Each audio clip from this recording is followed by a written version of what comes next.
بسم الله الرحمن الرحيم.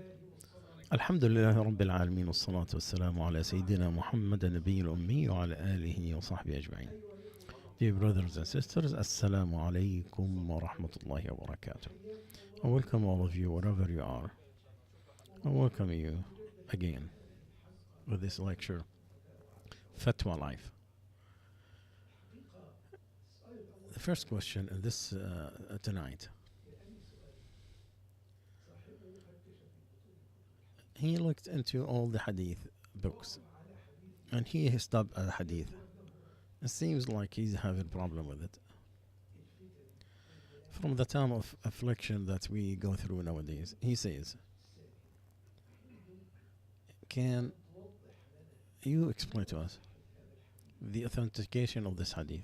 If it is a cube, do we need as immigrants to go immediately to an Islamic country to protect ourselves and our offsprings after that? So what is the hadith? That our brother is very anxious and that's it. There will be nothing in the land, in the Arabs, from the that except a prisoner of war, or it should not be no Arabs in the non-Arabic countries except a deceased or a prisoner of war. So he's saying it will be a time, it could be soon, that you're going to be in the non-Arab countries, either you're going to be killed or prisoner. Well, brother, let's take a stand. Let's take a step back. I went with Zur'a ibn Dhamma, with Al-Ash'ari, to Umar ibn al-Khattab. So we saw Abdullah ibn Amr. He said, there should be no Arab will be left in the non-Arab except a prisoner of war or a dead person. He said, is the disbelievers will be over the Muslims? He said, where are you from? He said, Bani Amr bin As'asa. He said, there is no, the hour will not come in until the women, they fight, meaning at the end of the time, people will go back to worship the idols again, and on them will start the hour. After a wind that will come and take all the souls of the believers. So there will be nothing except the worst people on earth. So I tell him, yes, it will be a time where people will go back to worship the idols.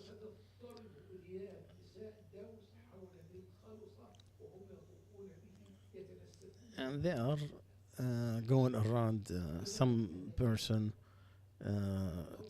trying to purify themselves or to bless with them. So we mentioned that to Umar. He said, Abdullah knows more than me. He said 3 times.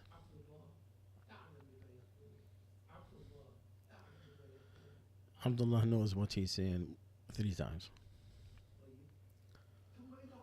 And Umar ibn Khattab on Friday said that the Prophet ﷺ said, there's still people from my ummah are victorious until the order of Allah comes in. So we mentioned that to Abdullah ibn Amr.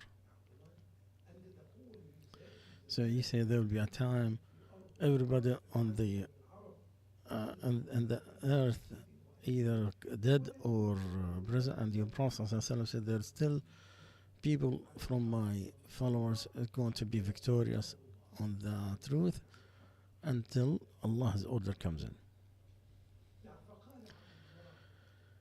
So Abdullah ibn Amr said, the Prophet ﷺ is truthful.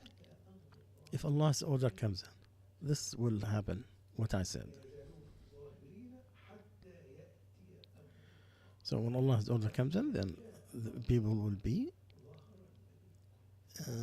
that will happen. Because at the end of time, we all know that the hour will not come in except on the worst of people.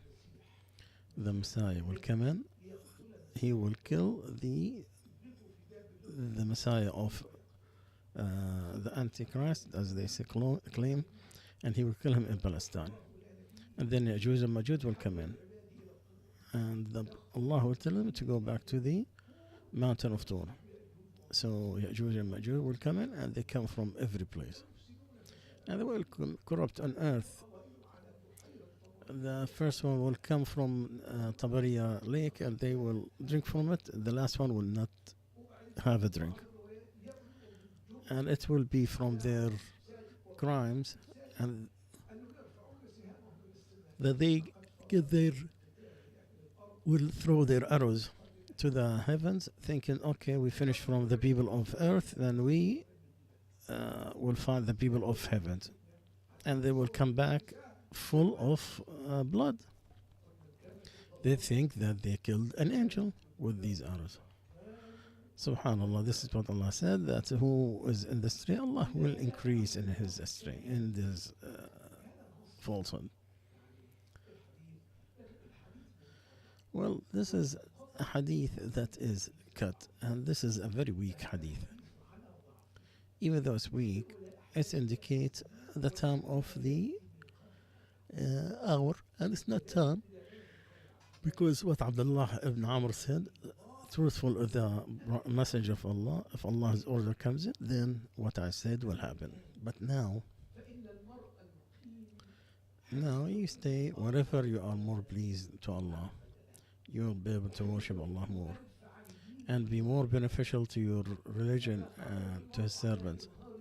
Wherever you can expose your religion in any area, and you are safe to practice your religion and yourself, then this is the land of Allah, and these are the servants of Allah. So whenever you go, it's good, and stay.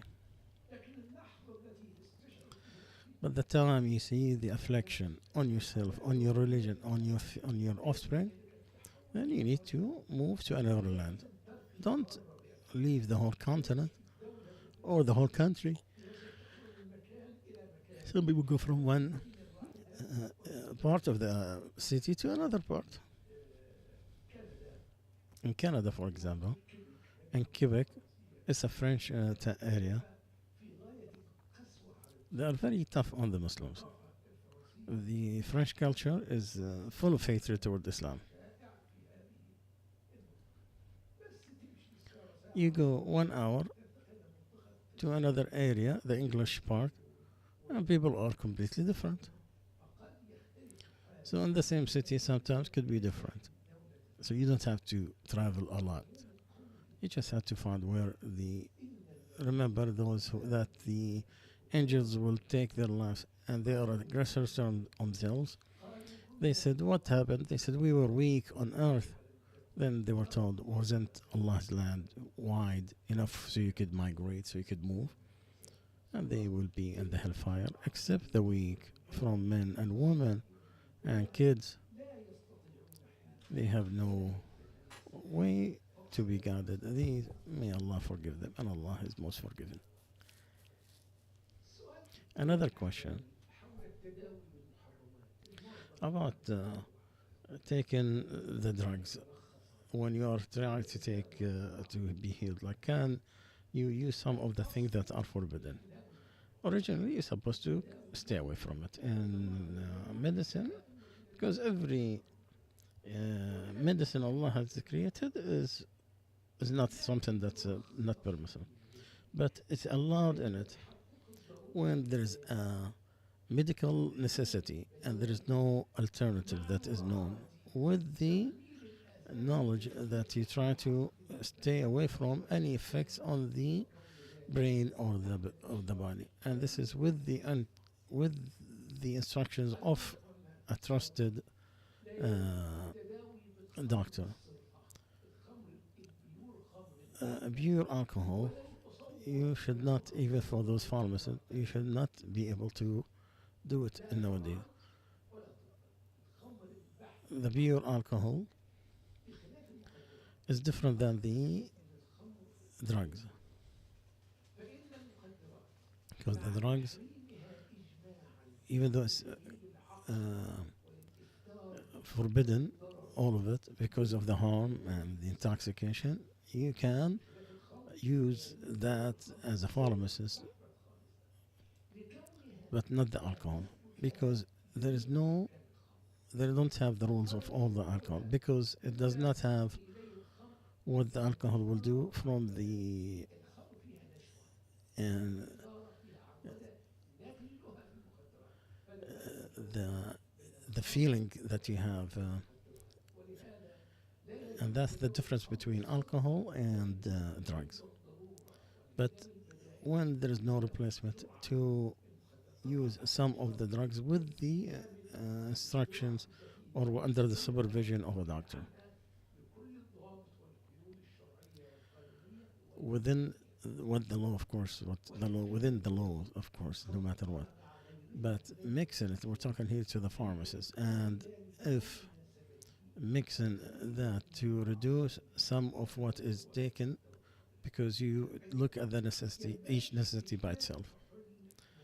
Try to avoid alcohol as much as you can when you make in the medicine, but you can from what included alcohol with a small percentage, that with the stress that the Muslim should not make anything of that, nor to put it in the food or the medicine of the Muslims. The medicine that has a small percentage of alcohol does not affect the color or and will not cause intoxication. You can't do that. It is allowed to use the medicine that can people and the one, but you cannot use the intoxicant or the even the hallucinant if there is a benefit from it and under the supervision of a doctor, of course. And all of this has to be within the law and under supervision of a doctor, not personal desires. And our dealing with the non-Muslims, when our doctors deal with non-Muslims, even though they're not required of the Sharia rule,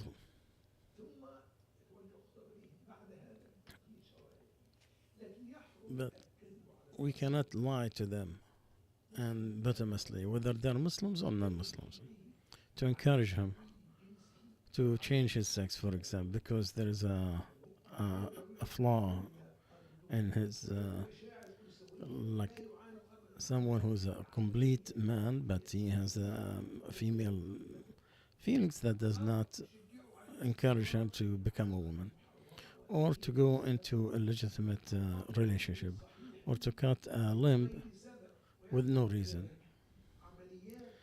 In it, the sex exchange for the pure who have no problem, and to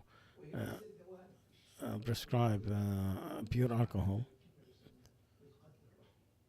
or anything that's called the merciful killing. We don't have a merciful killing in Islam. It's forbidden. Killing is forbidden, whether it is for someone who is sick or someone who is healthy. No matter what the pain is, you have to be patient and to take from the medicine that's going to help him to pass this pain, but not to kill somebody as a merciful killing. There is no such word in Islam. Now, the good taking care of being tolerant, to be merciful, to bring relief, and to bring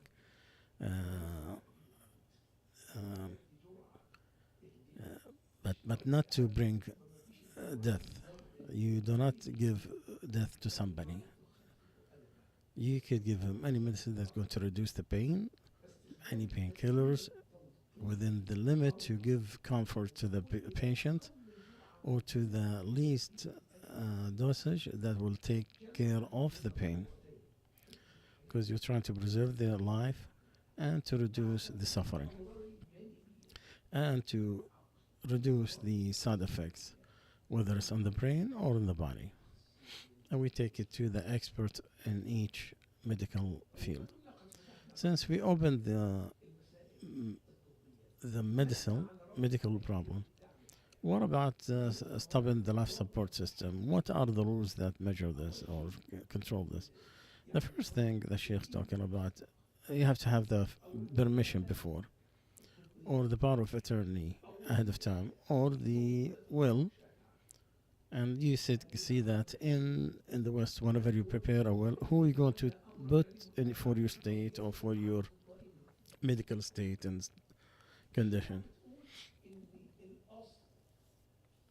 In Islam, originally, you put the will if he have put a will, because he is more prior on himself or his inheritance.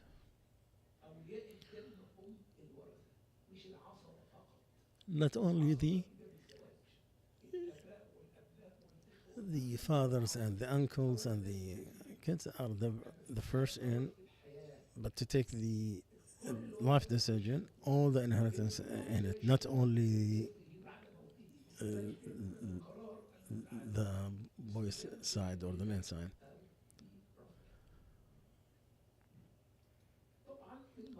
The patient, he have to give that permission to someone. If he can't, or if he didn't do it, then it goes to the inheritance to decide on his behalf. If the doctor, if he found that there is no hope in getting the life back, according to, so it is okay to stop the life control system. From it,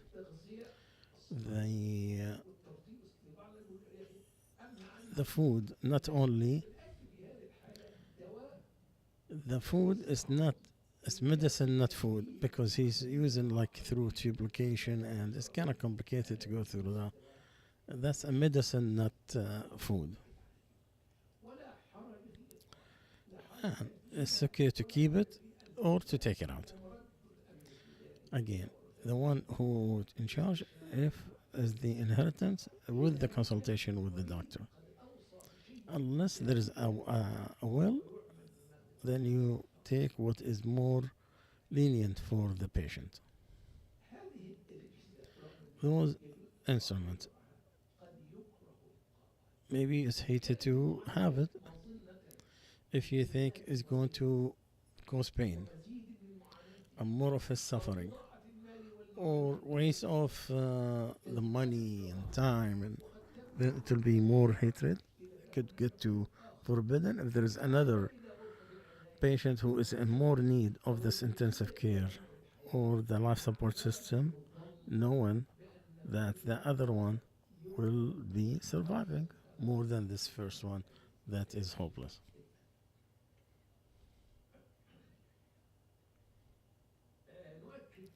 So we stress that suicide is forbidden in Islam. No one has that right to take the life, whether it's a doctor or others, to take anybody's life.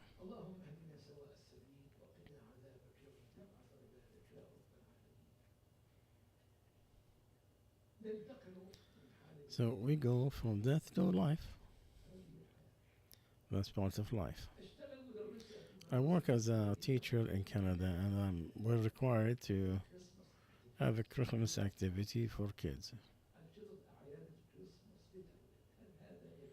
Is that allowed or not allowed? That will be alliance to the disbelievers. Originally, my daughter, to be good in dealing with non-Muslims and to enter them during their occasions, their social like marriage, or have a new baby, or a new job, or coming back from traveling, to be good neighbors, to soften their heart to Islam. But the religious celebrations, that's theirs, so we should not participate in it. It is okay when there is a need to have general congratulations. So we have to avoid. But if you could not get yourself out of it and there is a need for it, so hopefully that will be within the ease, and you try to reduce it as much as you can.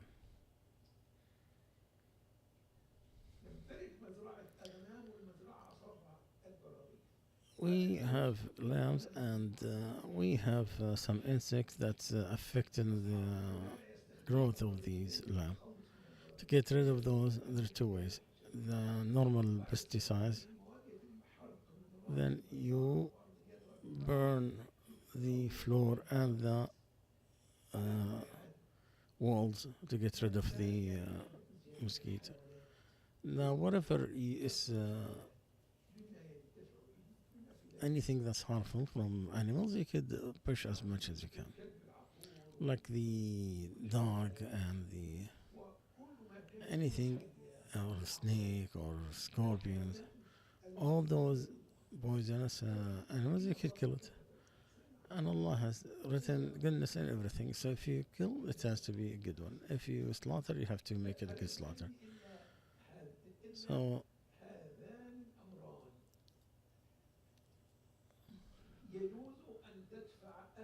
we can to prevent harm from the animals to get rid of them, but with the best ways and easy. Maybe the pesticides is the best way to get rid of the mosquitoes or the insects. And this could be, and others could be easy, but to torture with fire, no one torture with the fire except the creator of the earth, of fire. So try to avoid the fire as much as you can. And talk about your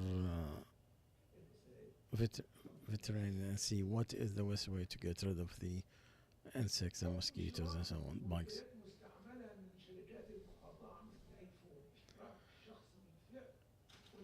Is using a tobacco. You have nothing to do with that apple. It is owned by your friend. You are buying his stuff. The boycott does not work on this situation where you're buying a iPhone from your friend. You are making it hard on your friend, not on the company. So put it in its place. So they're not equal. Your friend, he bought that phone and he owns it.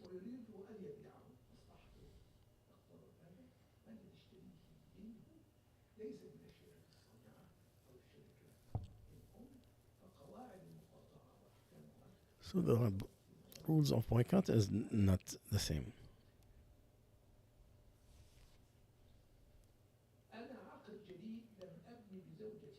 I'm married. I haven't been with my wife yet, and we talked about after we do that, we're gonna do 1, 2, 3.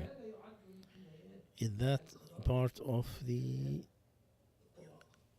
sex? I mean the divorce, or did I? My intention is not to divorce. My brother having some whispering of the shaitan. I don't know anyone in normal circumstance could tell me this. If you are talking to your fiance, we're gonna do 1, 2, 3. We take it as a divorce. What are you talking about? How could you leave this behind you and don't worry about it? Don't let it control you, and it will ruin your life and make you not enjoy what Allah permitted for you. So take an act with the doctors, not with the ulama, with the scholars. In summary, you have a medical problem, not a religious one. Someone is having wild dreams, where I'm having a problem with my chest. Well, what do I have besides ask Allah's refuge from the shaitan regime? If you go to your bed, make sure you have wudu, read the Ayatul Kursi and Ikhlas and Muawwidhatain, and read all the adhkar of sleeping. And make sure your tongue is busy with the remembrance of Allah. And know that you're going to have a protector from Allah until the morning. This is the best prescription the Prophet ﷺ gave us. Come to it with certainty that you're going to, that Allah will not break His promise. Make sure you make your wudu when you go to your work and recite that the Kursi. قل هو الله أحد أعوذ برب أعوذ بالناس, and make the dua, and also keep remembers Allah, so you'll be finished with goodness when you're under Allah's protection until the morning.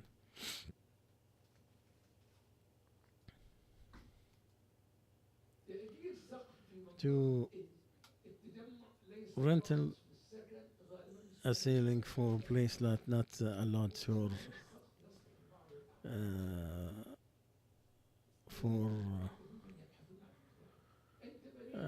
this is you build a roof, live in it until Allah decides something. All the administrative violations has nothing to do with Islam. We are telling you not to get yourself in harm, but enjoy the roof, you and your family, and do whatever you want, and ask Allah the goodness and protection. When you get the fine and the inspector comes in, then we have another talk.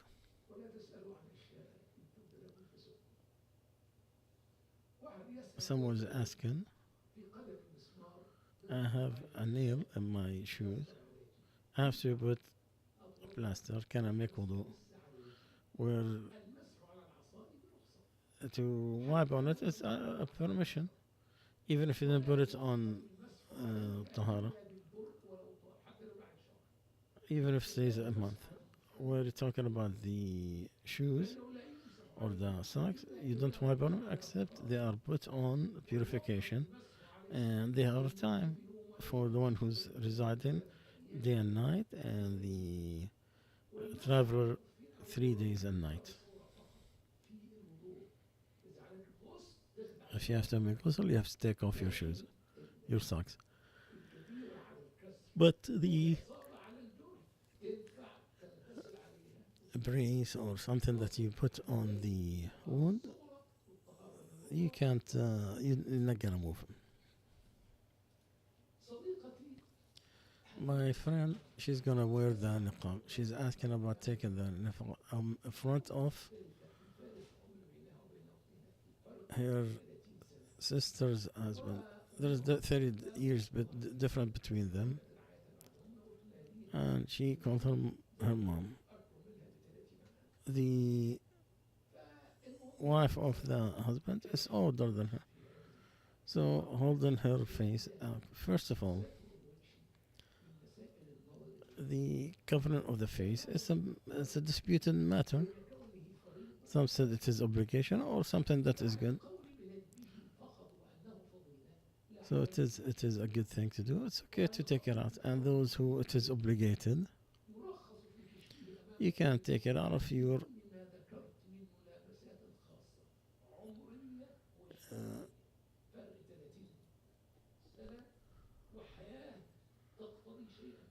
and life requires some of the partial, and whomever gets into something necessity, you need to take whatever is, give him permission. So how can you tell if you have whispering, you didn't have a bad thought? Just because he thought about it, that doesn't mean that he's a disbeliever.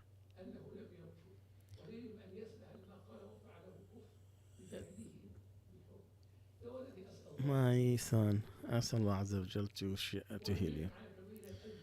And the Prophet ﷺ said to the companions, you founded your hatred to these whispering and pushing it. and you are overcoming it, and not to give up to it, it's, it shows some goodness in faith. The whispering is not the result of faith, no, but to push it back is what is the indication of faith. And don't pay too much attention to those. Work on something that will be beneficial. And if they overwhelm you, ask the cure, because there is nothing that don't have a cure.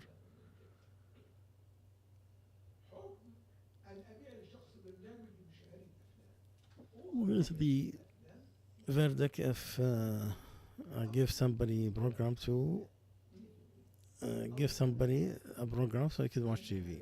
If and some people use it for illegitimate movies. Well, if you know for certainty, then you should not. If you do not know, every person is responsible for what they did. Someone he took borrowed 200,000 from his father. There's too many problems with that value.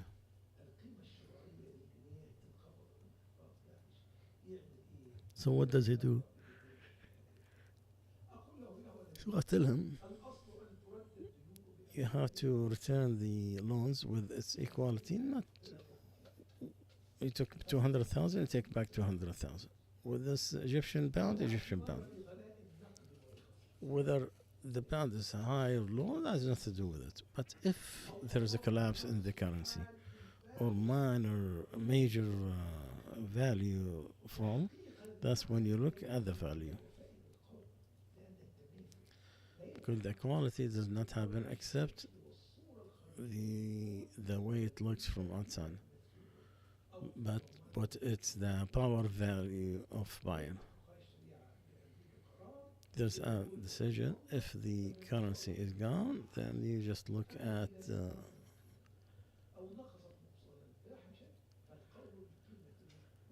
what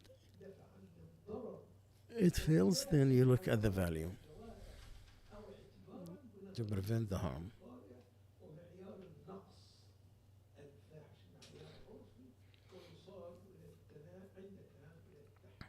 And you can go to the court in this matter. The dua for our brothers, we always conclude with a dua.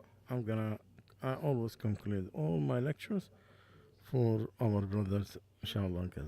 There is no lecture without concluding with dua.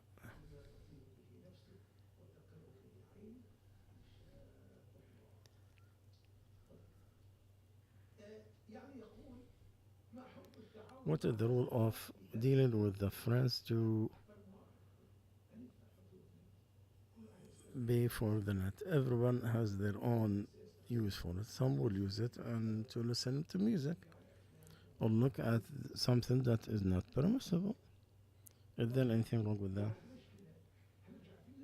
We don't know how to bring the net, so we pay a lot of money for who help us to get the net, because we could not get it through the legitimate way or the normal way.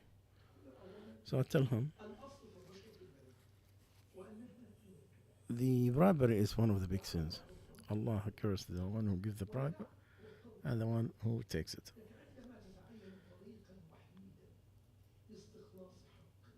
But the la'an, which is to curse someone when you are out of Allah's mercy, it will be merciful for the person that is using it, and will be the one who asks for it. So to pay for the net, you can. Every single soul is responsible for its own actions. Whomever did good is for himself, and whomever did wrong is against his own self. Is asking money from the father, that with the acceptance of the father. Well, I hope the relationship between you and the father should not be. The fathers not ask what their kids cannot burden. So if you have to take care of your father, it's okay to ask your father, not a problem, inshallah.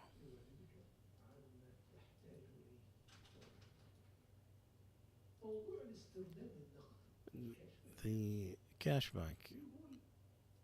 Someone is saying, what is the rule about the cashback that is faced with credit card? It's talking about Abu Dhabi Islamic Bank. The question, if it is about the origins of getting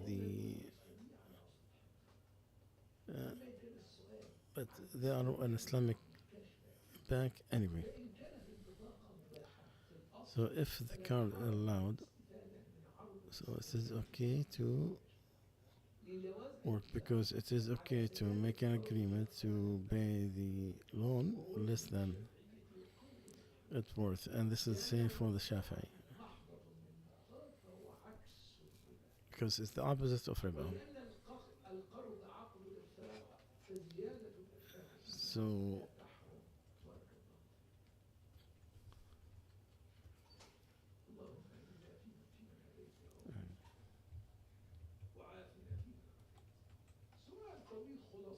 a long question in summary: the husband died, and there is a way that they are. So they decided to pay some after the death of the father with acceptance from the inheritance. I tell them if this is something that is with the acceptance of the inheritance after the death of the one and there are okay, then it is permissible. Because the money of a Muslim is not accepted unless with his will.